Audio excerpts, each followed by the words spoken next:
Un saludo cordial a todas y todos quienes nos acompañan. Mi nombre es Andrés Obando Balseca, director general de Compol Corp, consultores de comunicación. Bienvenidos a Charlas de Compol Corp. Este es un espacio de conversación que hemos creado para hablar de manera técnica de la comunicación política y también de la comunicación corporativa.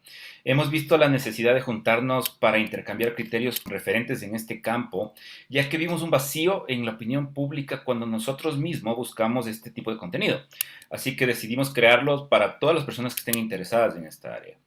Con este contexto, es un verdadero honor para mí presentar al primer invitado en las charlas de Compol Corp, Rafael Rubio Núñez, mejor conocido como Rafa Rubio. Rafa es doctor en Derecho Constitucional, premio extraordinario, profesor titular y director del Grupo de Investigación sobre Participación y Nuevas Tecnologías en la Universidad Complutense de Madrid. Imparte y ha impartido clases de posgrado en más de 30 universidades en todo el mundo, de donde destacan Georgetown en Estados Unidos, Universidad de Buenos Aires, el Tecnológico de Monterrey en México, la Universidad de Navarra en España, entre muchas otras. Actualmente es miembro del Foro de Gobierno Abierto y de la Comisión Europea para la Democracia por el Derecho, Comisión de Venecia. También es miembro del Consejo Asesor de la Red Mundial de Justicia Electoral y académico correspondiente de la Real Academia de Jurisprudencia y Legislación de España. También ha asesorado a organismos internacionales, gobiernos, partidos, fundaciones e instituciones sociales, educativas y religiosas de todo el mundo. Bienvenido, Rafa. ¿Qué tal? Muchísimas gracias por la invitación y aquí estamos. Perfecto. En honor a tu tiempo y al de quienes amablemente nos ven y escuchan, empezamos. Hoy queremos hablar sobre la profesionalización de la política en específico. Y me gustaría empezar por comentar contigo, preguntarte a ti y luego ir conversando de qué es política y qué es politiquera. Yo he hecho una breve sumatoria de todas las definiciones que a lo largo de mi vida académica y profesional he ido escuchando y he ido leyendo y me parece que te voy a plantear estas dos y tú me vas diciendo qué opinas. La política para mí es el arte de la toma de decisiones desde el poder público, buscando el bien común. Va a parecer muy sintética, muy pequeña, pero la podemos ir conversando. Y la politiquería es intervenir o brujulear en política. Es decir, tratar de política con superficialidad o ligereza, hacer política de intrigas y bajezas. Esto está muy RAE, para que tengamos un contexto. ¿Tú qué opinas de esto? A mí me gustaría empezar a hablar por estas dos definiciones, porque yo sí creo que son diferentes y creo que O sí sea, yo ponen... creo que tienes razón, que son dos, o sea, que son dos elementos diferentes, pero que dejan en medio, por así decirlo, un elemento que también forma parte de la política y que tiene que ver con el acceso y la conservación del poder. Eh, Podríamos decir que identificar las políticas con las políticas públicas y, por tanto, con esa definición inicial que dabas de la política, resulta idílico, o sea, resulta mucho más idílico y mucho más animoso, pero no es del todo real, porque para poder ejercer esas políticas públicas es necesario ganar unas elecciones y el proceso por el que se ganan esas elecciones pasa también por la conquista y la conservación del poder, por decirlo de alguna manera. Y eso es lo que en ocasiones o sea, nos puede llevar a confundir política con politiquería, porque en cierta medida algunas de las mecanismos y de las herramientas que nos llevarían a conquistar el poder para luego poder ejercer esas políticas públicas de las que tú hablabas acabarían siendo entendidas como politiquería. A mí me gusta más, por decirlo de alguna manera, diferenciar la política como una especie de taburete con tres patas. Eh, que de una forma u otra creo que puede ayudar a simplificar o a clarificar este conflicto que tú planteas y que yo creo que más allá del conflicto conceptual es un conflicto esencial. Es un conflicto esencial porque en gran medida parte del desgaste de la democracia hoy en día pasa por haber desvirtuado el sentido de la política.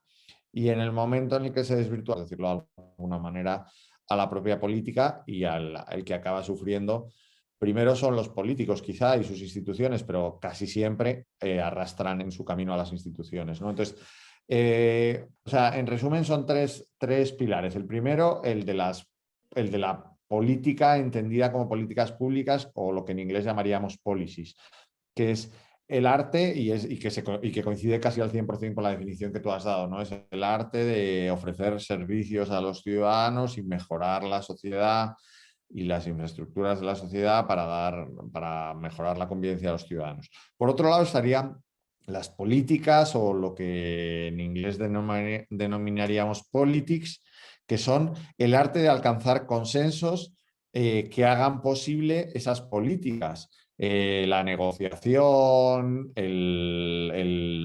o sea, el presentar los proyectos y deliberar sobre los mismos, o sea, las plataformas de ideas, todo eso es política y es imprescindible para hacer buenas políticas, hacer política. No sé si me explico. Cuando entendemos la política exclusivamente en el primer contexto, en el contexto de las políticas públicas, y nos olvidamos de la política, es cuando generamos un modelo de democracia, que es el modelo de democracia tecnocrática, que no necesariamente o que habitualmente no suele ser el más democrático. ¿Por qué? Porque cuando lo único que nos interesa es el rigor técnico, o sea, es la perfección técnica o la mejora técnica, nos olvidamos de involucrar a la sociedad y a sus representantes de una forma directa. Por eso, entre comillas, y en la línea que tú decías, es, o sea, es mejor definir la política entendiendo estos dos pilares de políticas públicas y la negociación y los consensos, porque luego llega la perversión. Hay un tercer pilar que es esencial y que es la comunicación, que normalmente no formaba parte tan esencial de la política, pero que hoy en día creo que dentro de la sociedad de la información tenemos que definir como un tercer pilar que está a la misma altura que las políticas y la política. De ahí que igual que consideramos que un político que solo hace política y no hace política, o sea, no hace políticas públicas, es un politiquero en la línea que tú dices, porque se dedica todo el rato a negociar, a brujulear, creo que decías, pero eso no da resultados de servicio a la sociedad. O igual que consideramos que alguien que solo hace políticas públicas y no hace política es un tecnócrata, que tampoco está haciendo política en sentido pleno, lo mismo nos ocurre con la comunicación. Podemos pecar de exceso o de defecto de comunicación. Un político que hace política sin comunicación estará, en mi opinión, hoy en día dando la espalda a ese componente que es esencial para la democracia. Pero lo mismo ocurre un político que deforma y solo hace comunicación en lugar de hacer políticas y política.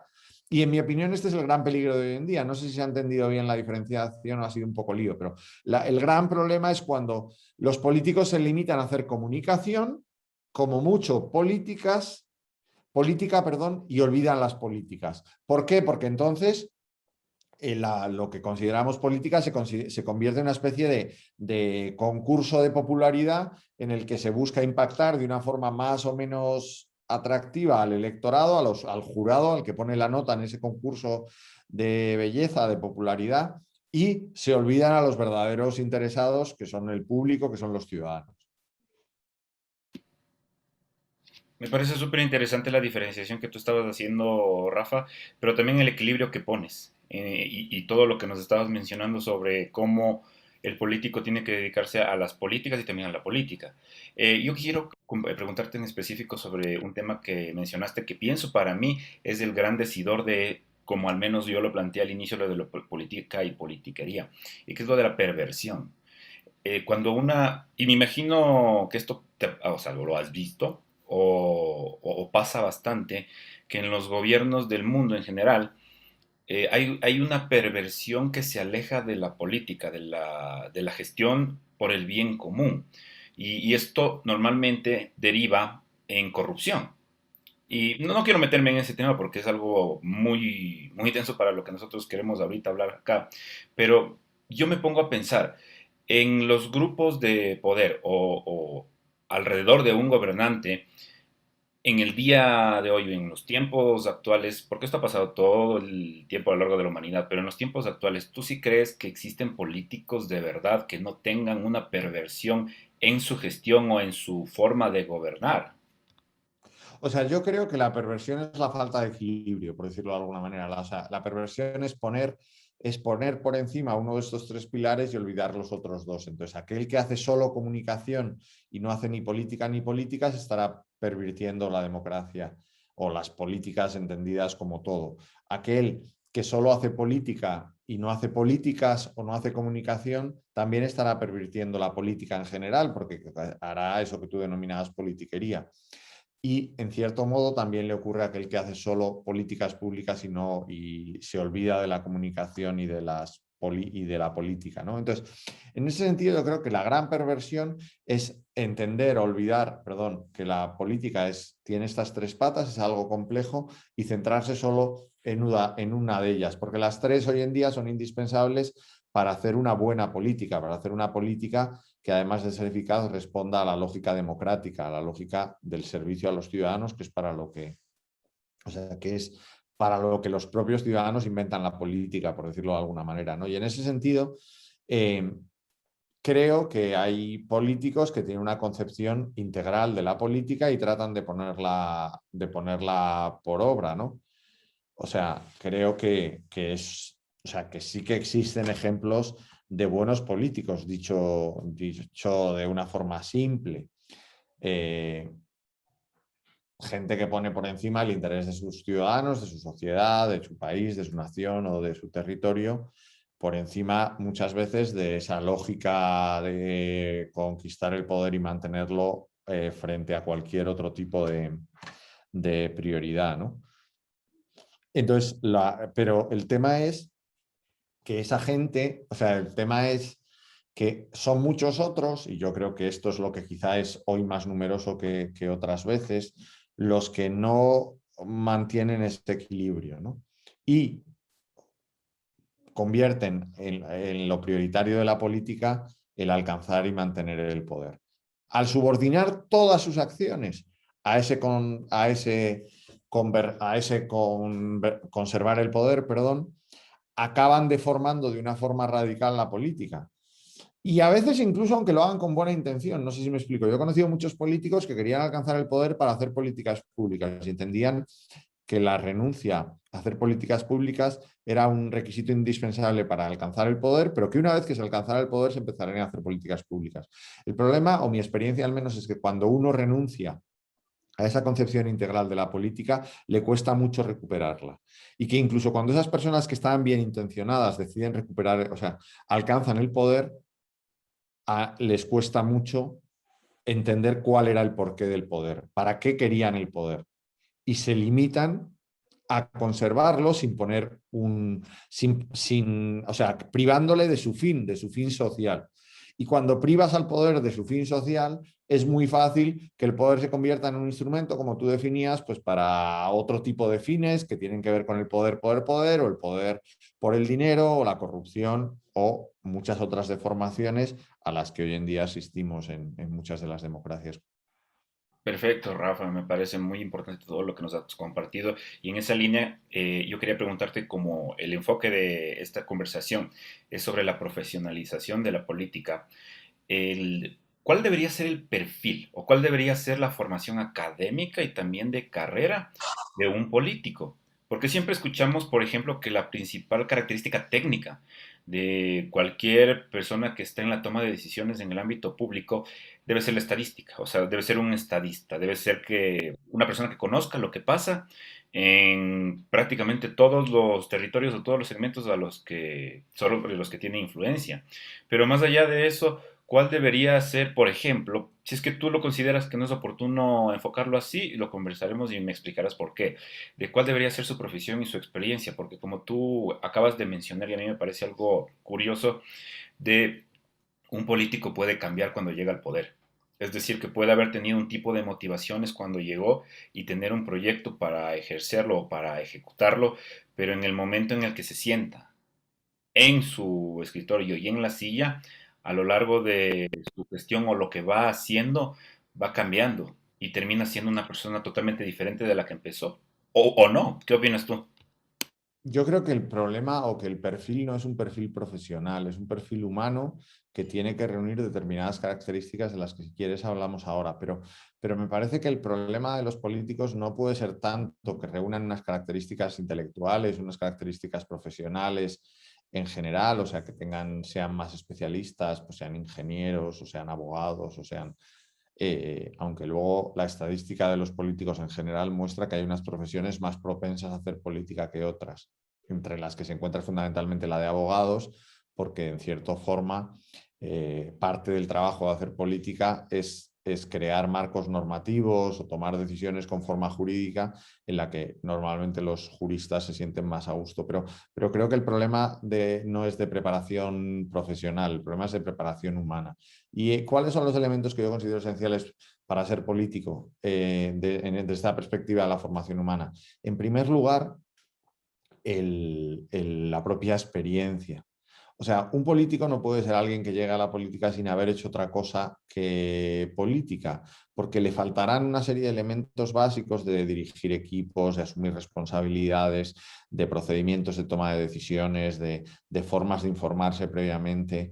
De ahí que cualquier experiencia profesional, aunque sea trabajar, no quiero decir ninguna porque parece que las desdeño, pero aunque sea trabajar de camarero, que entra dentro del tópico, supone una serie de aprendizajes, de esfuerzo, de conocimiento de la sociedad, de necesidad de ser puntual, de disciplinarse en el comportamiento propio, que es esencial, en mi opinión, para que esto no suene a butad. Ese tipo de experiencia profesional debería llevar implícita al menos la dirección de equipos, porque la política, por definición, se hace en equipo y aquel que intenta hacer política sin dominar los equipos pues corre un serio peligro de hacer política de una manera equivocada. En segundo lugar, además de la experiencia, yo situaría la vocación de servicio, ¿no? O sea, alguien que llegue a la política tiene que llegar a la política sin olvidarse nunca de cuál es el fin último de la política, que es el servicio a la sociedad. Y si no tiene esa vocación, si no tiene interés, si busca la política para beneficiarse a sí mismo no económicamente o no necesariamente económicamente, para beneficiar su ego o sus ansias de poder, corre un peligro serio de hacer mala política y de hacer mal política. En tercer lugar, y podría ser consecuencia de las dos anteriores, la honradez, la sinceridad, la transparencia, o sea, el ser alguien del que te puedas fiar, porque la materia prima de la política es la confianza. Y tanto de cara a la sociedad como de cara a los equipos internos, a las instituciones en las que se trabajan. Entonces, alguien del que no se pueden fiar otros parlamentarios o del que no se pueden fiar sus votantes o del que no se pueden fiar los miembros de un partido, pues no es apto para hacer política. Eso tiene una consecuencia directa con la honradez, con el no malgastar bienes públicos, no servir a otros intereses. Pero si, por no enrollarme, porque podría hacer una lista infinita y por tanto, cuanto más lista, más larga sea, menos ejemplares, por así decirlo, encontraremos o más difícil será dedicarse a la política, creo que estos serían tres elementos determinantes y, en mi opinión, imprescindibles para que alguien pudiera dedicarse a la política. En esa línea, Rafa, ya me has dado un concepto que a mí me parece que es muy útil de no solo pensarle a la política como el perfil técnico del político, sino también la parte humana, que van de la mano totalmente. Y también te agradezco por toda la especificación que nos has dado de, por ejemplo, la parte del trabajo con equipos o liderazgo, que es muy importante porque es verdad, hay algunos casos que se han dado en varios países de Latinoamérica, aquí también en Ecuador, en donde llega un ministro en el que, por ejemplo, un ministro que no sabe manejar equipos, o un presidente mismo que no sabe manejar equipos, y ahí es cuando el poder no se ejerce por la persona que está a cargo, sino más bien alrededor. Y entrando ahora en ese campo, te quería preguntar en específico sobre el papel de los asesores. Y esto, ¿por qué lo digo? Alguna vez conversábamos y decíamos que, al menos la visión que yo tengo, es que la asesoría o el trabajo de asesor no necesariamente es un paso previo para ser un político, que también puede ser la asesoría una carrera en sí misma, porque no la tienes que ver como un paso. Y esto también es importante porque muchas veces la personalidad de alguien que quiere ser político o politiquero, como lo he denominado yo, perdón, o como tú nos has explicado con las tres patas de la silla, eso también influye en que tal vez su asesoría no sea lo que necesita la persona asesorada. No sé si es que logro explicarme, es decir, esa persona está con su propia agenda y no está haciendo un trabajo de equipo que se necesita para toda la gestión. No sé qué opinas tú. O sea, yo creo que hay que distinguir lo primero entre tipos de asesores. porque creo que hay una especie de mito en la que me imagino que las series en general han hecho mucho daño, que es considerar, o sea, identificamos siempre los asesores con los asesores áulicos, que en el fondo no dejan de ser asesores de comunicación. Y por otro lado, vemos como esos asesores de comunicación en muchos casos acaban convirtiéndose en auténticos políticos que tienen en cuenta el elemento comunicativo, pero que asesoran de una forma directa en la toma de decisiones públicas, sin, en mi opinión, entrando en campos que no les pertenecen, incluso desde una perspectiva democrática, pero también desde una perspectiva meramente profesional. O sea, alguien que pone la comunicación en primer plano, incluso que pone la comunicación en el único plano y que todas sus decisiones las adopta en función de su repercusión comunicativa, corre un serio peligro de estar haciendo malas políticas. ¿Por qué? Porque no tiene en cuenta los otros elementos y por tanto acabará tomando decisiones que pueden tener un gran impacto comunicativo, incluso al menos en el corto plazo, un impacto comunicativo positivo, pero que no respondan a la lógica ni al fin de la política. Desde esa perspectiva, o sea, yo creo que no existe el asesor generalista, por decirlo de alguna manera. Existen los asesores técnicos, que en principio están especializados y que tienen sentido en sí mismos. Y todos los políticos tienen, tanto en los ministerios como en los parlamentos, suelen contar con la ayuda de 2 o 3 asesores que normalmente, en mi opinión, idealmente deberían estar especializados, ser personas que dominen el campo técnico en el que trabajan y que no necesariamente tienen que tener vocación política. O sea, eso no es un preparador de políticos. Puede que algunos de ellos tengan vocación política y algún día se presenten a las elecciones, pero muchos de ellos, como tú decías, pueden tener en la asesoría técnica su propio fin. ¿Por qué? Porque su perfil es técnico, no quieren ni enfrentarse a unas elecciones, ni llegar a acuerdos con otros, no, porque no quieren hacer política, lo que quieren, o sea, les gusta una materia, la controlan, tienen experiencia previa, la han estudiado en profundidad y les gusta dar el soporte técnico, el soporte fáctico, para que los políticos puedan tomar decisiones. Y ese es el papel de asesor técnico del que abundan, de los que hay muchos en política y de los que se habla poco. Luego hay asesores, como decíamos al principio, de comunicación, pues que escriben discursos, que preparan entrevistas, que tratan de facilitar el contacto con la prensa del candidato o de su político, que en el fondo no deja de ser una asesoría técnica más, pero una asesoría técnica centrada en este caso en la forma y no en el fondo. Y esos asesores tampoco tienen que tener vocación política, o no necesariamente. De hecho, quizá en este caso serían los más peligrosos si tuvieran vocación política, por lo que digo, porque tenderían a primar la comunicación respecto al resto de las patas y corren el peligro serio de acabar degenerando o desgastando, o como decíamos antes, desvirtuando la propia lógica de la política convertida exclusivamente en comunicación. Pero también tenemos ejemplos de asesores de comunicación que les han dado tanta importancia a sus equipos, les ha dado tanta importancia pues, sus líderes, que han acabado convertidos en un político más, ¿no? Entonces, desde esa perspectiva, o sea, yo creo que la profesionalización de la política no pasa exclusivamente porque los políticos se profesionalicen, en la línea que hablábamos en la anterior pregunta, sino también porque profesionalicen sus equipos. Y una muestra evidente de la profesionalización, aunque suene un poco contradictorio, es que no haya saltos entre unos y otros. O sea, que quede claro que si ser político es una profesión con unas características propias y ser técnico o asesor técnico tiene otras características propias, el salto de uno a otro puede producirse, pero no es lo normal. O sea, no forman parte del mismo camino, no forman parte del mismo proceso, aunque en ocasiones pueda darse, ¿no? Perfecto, Rafa, teniendo en cuenta todo lo que nos has explicado ahora mismo, yo quisiera hablar sobre algo muy específico que se lo denomina el círculo rojo en elecciones el efecto burbuja que se puede dar en un gobernante o en un político. Y aquí suele darse que hay una disputa entre los asesores técnicos y los asesores que le podríamos denominar, o al menos les denomino yo, militantes o partidarios. Porque es verdad que muchos políticos ponen en sus equipos a personas que son parte del partido, valga la redundancia.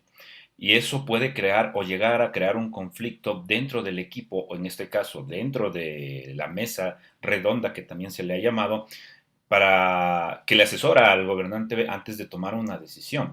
No sé qué puedes tú contarnos sobre las experiencias que tú has tenido y lo que tú opinas, cómo debería funcionar esto o cuál debería ser el equilibrio, porque no podemos negar que el político normalmente pertenece a algún partido o a algún movimiento y tiene una ideología, y esa ideología también está muy presente con las personas que le rodean.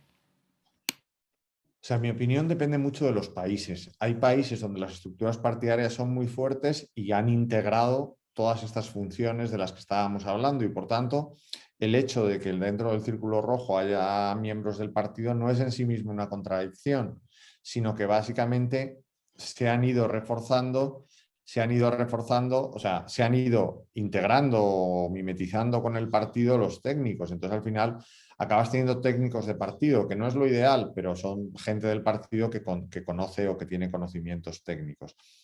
Eh, Eso ocurre cuando la política, o sea, cuando los partidos en un régimen político son súper importantes, tienen mucha financiación y, por tanto, acaban cooptando todo aquello que se mueve en su ámbito.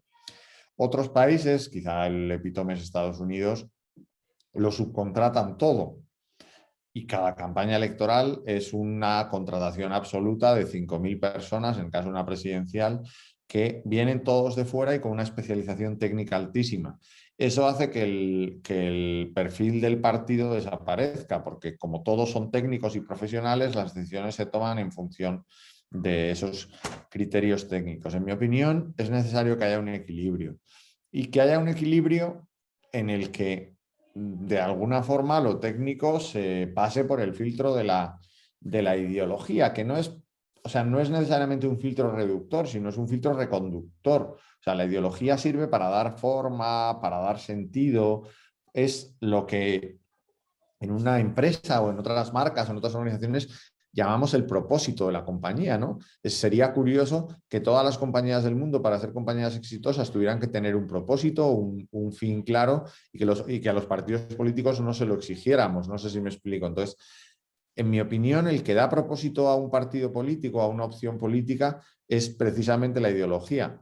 Y ese propósito es el que se alimenta con el core business del negocio, por así decirlo, que hablando de marcas, que en la política es la que pueden desempeñar o lo que pueden, en lo que pueden asesorar los asesores técnicos, ¿no? Entonces, las opciones políticas, las plataformas políticas tienen que dar respuestas a las necesidades de la gente. Esas respuestas a las necesidades de la gente son respuestas que se desenvolverán probablemente en el plano técnico, pero esas respuestas técnicas tienen que estar tamizadas, orientadas o tienen que recibir su propósito, como decíamos antes, de la ideología, de la cultura del partido, porque en el fondo es un sustrato tradicional, o sea, básico, que es lo que mantiene, en cierto modo, o de una manera importante, la propia marca del partido a lo largo de los tiempos, independientemente de quiénes sean sus candidatos y cómo hayan ido evolucionando. Ahora, Rafa, quería plantearte una discusión que es muy recurrente aquí, al menos en Latinoamérica, en ciertos países, que tiene que ver con esto que estamos conversando de la profesionalización. Y esto es tres campos. A mí te opino, o sea, te pongo tres campos que me gustaría que me des tu opinión, si es que son diferentes, se complementan o cómo trabajan. Aquí se habla muchísimo de el marketing político, la propaganda y la comunicación política como tres cosas diferentes. Los dos primeros vistos desde algo muy utilitario, aunque lo otro también sea desde cierto punto como la comunicación política, pero vistos desde un punto más politiquero. Insisto en esto porque es como yo lo definiría. Porque el marketing político se lo toma como algo muy especializado para vender un producto más que una idea, aunque de por sí los candidatos o los gobiernos también pueden ser tratados como productos, depende de cómo lo enfoques. Y la propaganda por historia, que ha sido, bueno, digo por historia, por lo que ha pasado la historia contemporánea, que nosotros tenemos en la mente que lo que pasó en las décadas de los 30 o 40 en sí con propaganda, o podríamos mencionar la línea de la película del Ciudadano Kane, donde Foster dice algo como, todo el mundo pensará lo que yo les ordene. Entonces yo quisiera que me des tu comentario sobre estas tres rangos que aquí, al menos en Latinoamérica, se los pone a algunos como enemigos, en otros uno es parte de otro. Entonces, ¿qué opinas tú? O sea, yo nunca he visto en un departamento, por así decirlo, distinción entre el marketing, la comunicación y la propaganda. Quizá la propaganda sí, porque está más, va la propaganda o lo que llamamos publicidad más que propaganda, porque está definido, o sea, porque normalmente se subcontrata en función de las piezas, agencias creativas que tienen una capacidad técnica especial para hacer ese tipo de productos y que de una forma u otra, aunque tienen que tener una orientación claramente estratégica y que es la orientación que le puede dar el marketing o la comunicación, ahora diferenciamos los dos, pero pueden ser más autónomos, o sea, pueden configurar una categoría propia, por decirlo de alguna manera. Entonces, en ese sentido, a veces en campaña el equipo de publicidad es un equipo que está al margen o que está afuera, que se subcontrata y que tiene una serie de características técnicas. No sé si publicidad y propaganda lo podemos usar como sinónimos, en mi opinión lo son. Es cierto que la propaganda tiene una connotación negativa que, como tú bien dices, tiene, o sea, tiene raíces históricas, pero sinceramente creo que nos engañamos si intentamos denigrar la propaganda sin pensar que en el fondo la comunicación política y el marketing y la comunicación de producto es en sí mismo propaganda, en el sentido de que es tratar de exaltar determinadas ideas, determinados productos y denigrar o poner en un segundo plano otros. En ese sentido, podríamos hablar de si hay buena o mala propaganda, pero yo no creo que la propaganda en sí misma sea mala más allá de su connotación. Desde el punto de vista del marketing y la comunicación, es una especie de proceso mutuo en el que hay gente que dice que el marketing no deja de ser más que una parte de la comunicación y gente que dice que la comunicación no deja de ser una parte del marketing. A la hora de la verdad, en mi opinión, son sinónimos y funcionan como tal en cualquier equipo de campaña. En un equipo de campaña tú tienes pues un departamento de prensa, un departamento de redes, como decía en ocasiones, un departamento fuera publicitario y un departamento de estrategia en el que la comunicación juega un papel esencial. Pero no ves de forma diferenciada el marketing de la comunicación política. No sé si me explico. Creo que hoy en día, cuando hablamos de consultores de comunicación política, hablamos de personas con una visión estratégica y de comunicación capaces de dar servicio a todo lo que tiene que ver con la imagen y la difusión de las ideas y las propuestas del candidato y de la campaña. Gracias, Rafa, por tus comentarios y por tu contenido que es muy útil para nuestros fines de aquí de las charlas de Compol Corp. Ya hemos topado el primer tema que nos reunió hoy, que es la profesionalización de la política. Ahora, ¿qué te parece si es que conversamos un poco de la primera vuelta de las elecciones generales 2021 en Ecuador? ¿Y por qué te hago esta pregunta a ti? Para comentarle un poco a las personas que nos ven y nos escuchan, es porque tú fuiste parte de una misión de observación internacional de la Convención de Venecia, como lo habíamos dicho al inicio en tu perfil. Quisiera que me des tu percepción porque estuviste aquí, estuviste en el campo, viste cosas. Obviamente algunas no nos las podrás decir, otras sí. Entonces, dentro de las que sí nos puedes decir, quiero preguntarte primero, ¿cuál fue el ambiente previo que tú sentías antes del 7 de febrero, en términos sociales y políticos? Aquí un pequeño comentario que te puedo hacer para iniciar es, por ejemplo, se tenía una idea de cuál sería un resultado predecible por motivo de las encuestas y como en los últimos años ya hemos visto que las encuestas, si bien hacen su trabajo técnico, en algunos casos no aciertan por múltiples factores, pero ya no son tan precisas. Y aquí pasó algo similar por las sorpresas que nosotros hemos visto. Si bien una sorpresa es eso, es una sorpresa, no necesariamente tiene que estar proyectada por esa sorpresa. Pero aquí se dieron cosas que no pensamos que iban a pasar, como el porcentaje tan cerrado entre segundo y tercer candidato, o que candidatos que se pensaba que estarían bajo el 5% llegaron a más del 15%. Entonces, además en la sociedad, como tú tal vez lo pudiste ver, hay una fuerte polarización, pero dentro de esa polarización ahora ya no es tan radical de 50, casi 50-50, sino más bien hay un segmento mayoritariamente de jóvenes, pienso yo, que ya no están bajo la dicotomía de A o B, de blanco o negro, sino más bien sobre otro tipo de propuestas. Entonces, tú que estuviste aquí, que viviste de cerca, ¿qué nos puedes contar? A ver, o sea, la observación electoral, o sea, yo que me he dedicado a hacer consultoría política durante muchos años y todavía me dedico a ello, o sea, no es asimilable a la observación electoral. ¿Por qué? Porque en la observación electoral uno tiene contacto como mucho con los candidatos y siempre es una perspectiva muy técnica, muy jurídica, o sea, la de garantizar la integridad del proceso electoral. Pero creo que no, o sea, que no soy un buen juez de la situación política, porque al haber estado allí, no por un tema jurídico, al haber estado allí con esa función, pues me he fijado especialmente o me he fijado en detalle en lo que era mi función, que era la de verificar, por decirlo de alguna manera, que las elecciones o que el proceso electoral se celebrara con todas sus garantías. Eh, Como tengo defecto profesional de fábrica, luego haremos algún comentario sobre la parte política, pero creo que hay una primera parte que tiene una parte de comunicación política y que me permitiría volver a los tres pilares de los que hablábamos antes porque me parece interesante. O sea, en primer lugar, hay un elemento clave de todo el proceso desde el punto de vista de la integridad electoral que tiene que ver con el descrédito de la Junta Electoral y de los órganos electorales de garantía en general desde el principio. A mí se me escapa, por decirlo de alguna manera, porque yo presto atención al proceso en la última semana, pero lo que se detecta de una forma evidente y está de manera recurrente en el discurso de los candidatos cuando hablas con ellos, es que había una desconfianza original sobre el papel que pudiera desempeñar la Junta Electoral en un principio. Eso proyecta dudas sobre todo el proceso electoral y hace que todo el mundo se dirija a su participación en el proceso, tanto de candidatos como votantes, con cierta desconfianza. Insisto, desconozco si esa desconfianza era fundada o no, pero la realidad es que existía.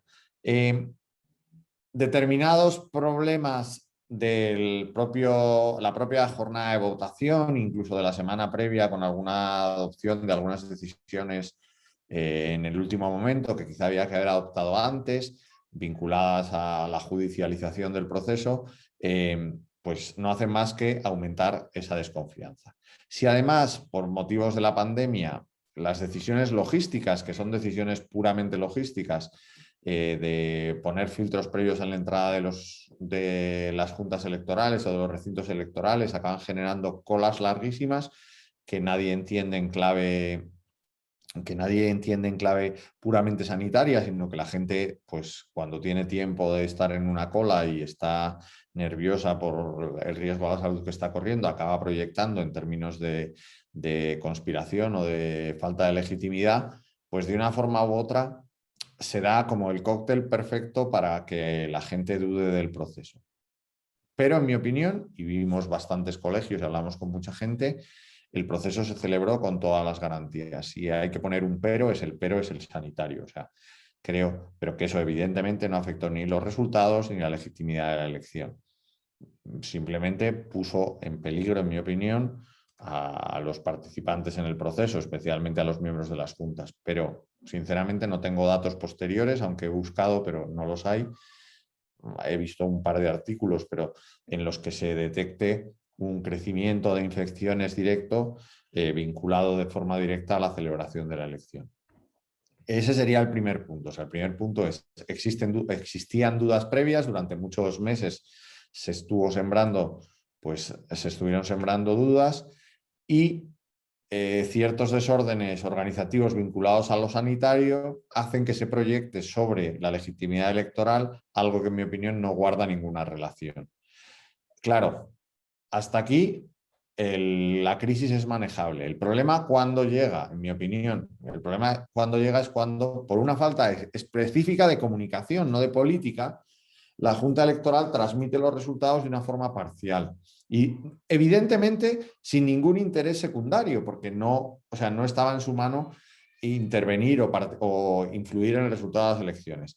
Pero cuando se transmiten los resultados electorales objeto de una decisión que puede ser controvertida porque no existe en todos los países, como la de hacer un conteo previo, pero que tiene originariamente, creo, toda la buena intención del mundo para tratar de evitar pues, esas sospechas de conspiración durante el tiempo que dura el conteo global, al transmitir los resultados de ese conteo previo, que era un conteo muy representativo, que si no entiendo mal, se realiza sobre casi el 6% de las mesas, que si las mesas están bien seleccionadas, es una barbaridad. No se transmite cómo, desde una perspectiva técnica, esos resultados están demasiado juntos para poder para que resulten significativos desde el punto de vista de determinar quién pasa a la segunda vuelta. Ese error de comunicación que, aunque traslada que dentro de las horquillas hay una diferencia entre el 0,6 y el 0,2, pero no explica que esa diferencia, aunque esté dentro de la horquilla, es claramente poco representativa y por tanto puede alterarse de una manera absolutamente natural y científica, y que si se altera responde a la propia metodología, pues genera una incertidumbre que se prolonga durante días y donde en último término, como la gente no tiene que tener esta preparación estadística previa, lo que acaba cuestionando es la propia legitimidad del proceso. Entonces, un error de comunicación afecta de una manera directa a la política, en este caso, porque también es política pública, la de servicio de la Junta Electoral. No haber sido capaces de explicar que el resultado no era concluyente por lo ajustado que estaba y en términos estadísticos estaba dentro del margen de error, genera una parte importante del conflicto que, unido a las dudas previas a las que ya me he referido, pues hacen que la situación en términos sociales se multiplique. Yo creo que aquí hay un error también de base y que entiendo que no es intencionado, pero que hace mucho daño, que es que los candidatos desconocen la propia lógica del conteo previo. Entienden que el conteo previo es una mera extracción aleatoria de resultados en mesas, cuando tiene una parte previa de diseño matemático que hace que tengas que elegir las mesas para que el conteo previo sea representativo.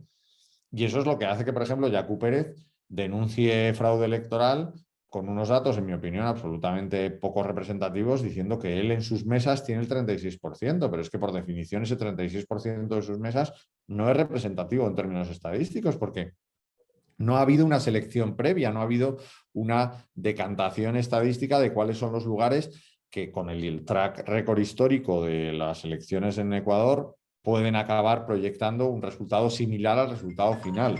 En ese sentido, el conflicto está servido, por decirlo de alguna manera, y a partir de ahí la propia reunión entre los candidatos no hace más que pues, seguir prolongándolo.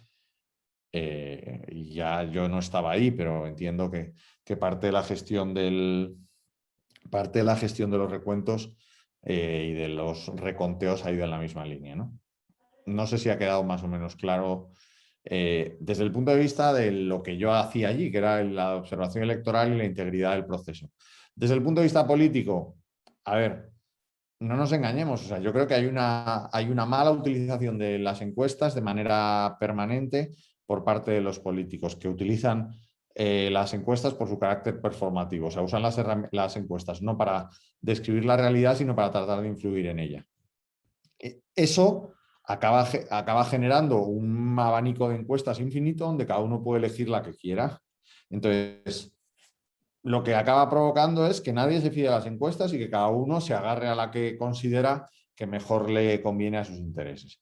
Desde esa perspectiva, las encuestas dejan de ser un instrumento válido a la hora de considerar cuál es la situación del país a priori.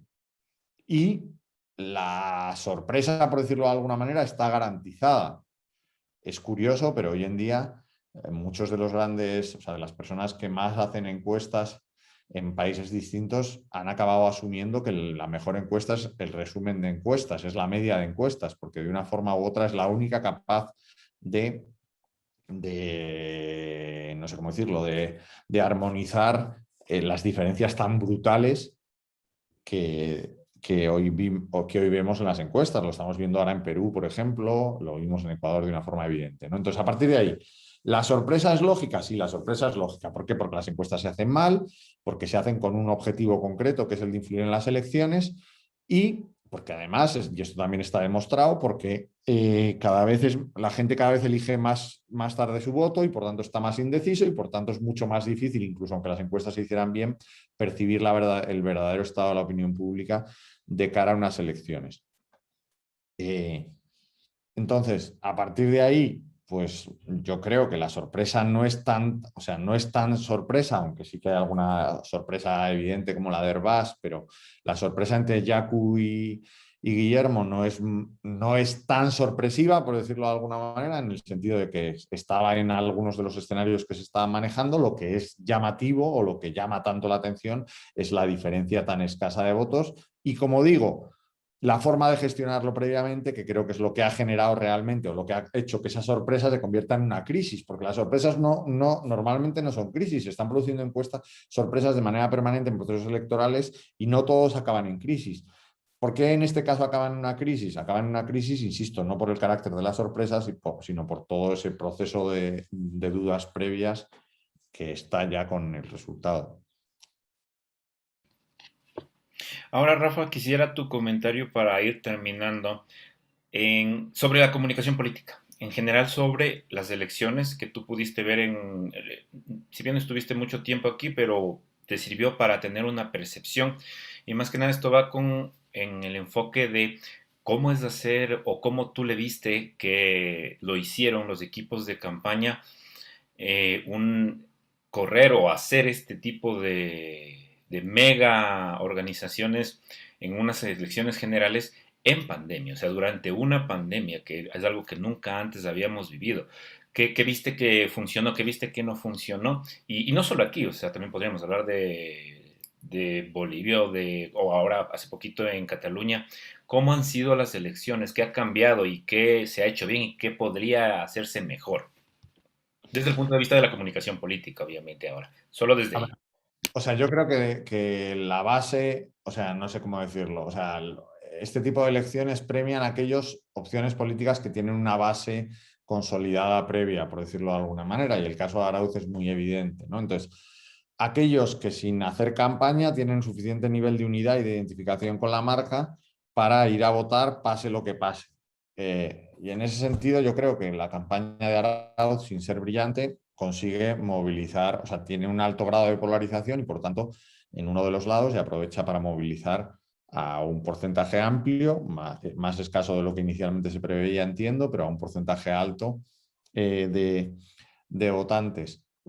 ¿Qué ocurre con Lasso? Pues Lasso tiene un reconocimiento previo, consigue ser, entre comillas, el oponente natural inicialmente de Arauz, pero empieza a desgastarse en esa condición de oponente natural y ve como la división de su opción y el no consolidarse como la única opción única, que es lo que en otros sitios hemos visto que ha funcionado muy bien, cuando el voto útil, entre comillas, de personas que representan una misma opción, no porque compartan ideología, sino porque en este caso, por antagonismo con la otra opción, hubiera sido suficiente para liderar el bloque. No queda claro cuál es el liderazgo del bloque y desde esa perspectiva me parece que hay un error estratégico o una dificultad, o sea, un error técnico de no conseguir, no sé cómo decirlo, representar el liderazgo dentro del bloque desde el principio. Desde esa perspectiva se abre mucho más el juego y una vez que se abre el juego entran otras posibilidades. Dos posibilidades que, en mi opinión, tanto en el caso de Herbás como en el caso de Yaku, aprovechan la campaña electoral y aprovechan las condiciones extrañas de la campaña electoral para hacer una campaña especial, una campaña fresca que se dirige a un público que, como tú bien has definido en algún momento, no estaba dentro de esa batalla entre dos bloques. Descubren que hay una bolsa electoral que quizá mucha gente no había sido capaz de medir, enorme, relacionada probablemente con los jóvenes, con la edad, que responde o que va a responder a otros incentivos distintos que los de la polarización.